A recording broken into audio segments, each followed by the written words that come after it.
In the 13th century, the Latgalians were the most populous of the Baltic tribes, with about 50 to 70,000 people living in the territory. The river Daugava had long been an important trade route between the Catholic West and the Orthodox East. The Scandinavians, Slavs, and North Germanic merchants all used cunning, force, or advantageous offers of alliances to seize control of the Daugava waterway. The Latgalians who lived on the banks of the river Daugava were often among the first to suffer from their encounters with the merchants, Christian priests, and crusaders.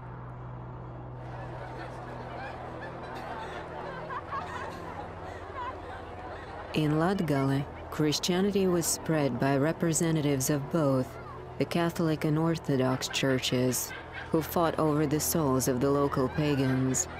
Some of the Latgalian political elite voluntarily converted to the teachings of Christ. Perhaps they sought to gain strong allies in the battle against neighboring tribes, or saw new opportunities in a different world, one brought to them by foreigners.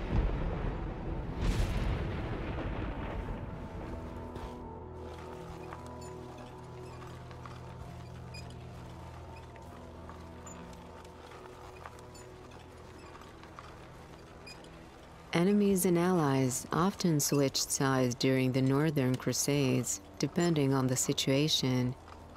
The Livonian chronicler Henry describes a typical Latgalian and German raid on Estonian lands. They destroyed the surrounding land, burned houses and villages, captured and killed many pagans, took women and children captive, seized livestock and horses, and returned home 7 days later in good spirits. Captured young women and girls were forced to become their wives, concubines, or slaves.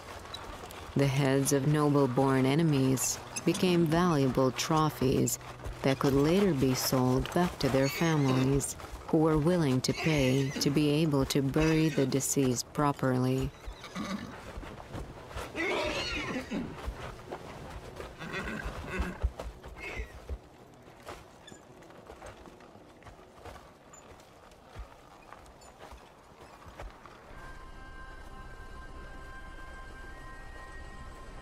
Even though I had spent quite some time in the pagan lands, I had not met German crusaders before.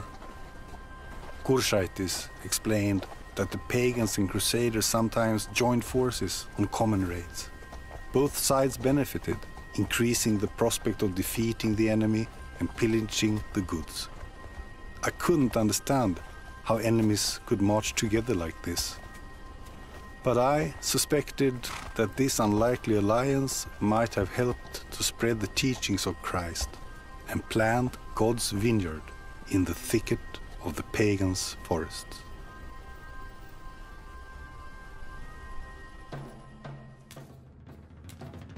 The Crusades offered an opportunity for Christians to obtain land, wealth, and even aristocratic status.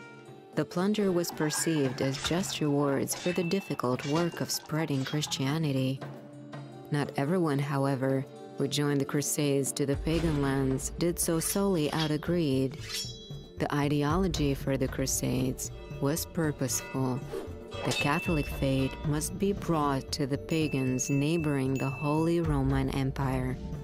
Crusaders fought in the pagan territories for the short term, yet, in order to control the conquered territories, they needed a permanent military force.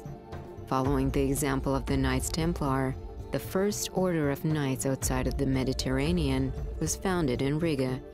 They were called the Livonian Brothers of the Sword and were comprised of warrior monks.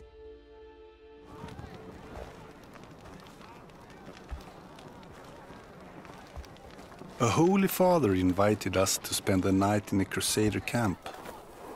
My king, Valdemar the Victorious, wanted to obtain lands along the coast of this sea. However, what I have seen leads me to believe that it might be not as easy as he thinks. German merchants and crusaders were already feeling quite at home in these lands and shared their lives with the pagans. I saw how they split the loot after a successful raid. Part of it was offered to the gods, and not just by the pagans, but by the believers of the one true God as well. I was surprised by the actions of my brothers of the cross. Even though there are Christians in Denmark and elsewhere who still honor the gods of their ancestors, to openly worship pagan gods seemed a sin. Even the Holy Father pretended not to see these activities.